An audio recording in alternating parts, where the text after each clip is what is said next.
Okay, hi everyone, my name is Leila. This is the second time I'm doing the course. The first time it definitely helped me with some emotional issues and traumas that I had stored back in my subconscious. So it definitely helped me on a personal level. Then I started practicing on friends and family members, and I noticed a difference in them. Also, the healing that I've been doing on them has affected me as well. I don't get as many migraines as I used to.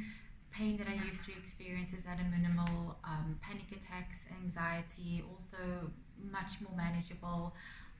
This time around I'm doing the refresher course and I've picked up a lot more information and I'm looking forward to putting it into practice. I would definitely recommend that anybody who is interested in intuitive empath modalities that are clean, you should definitely try and get yourself into the Aafiyah healing courses.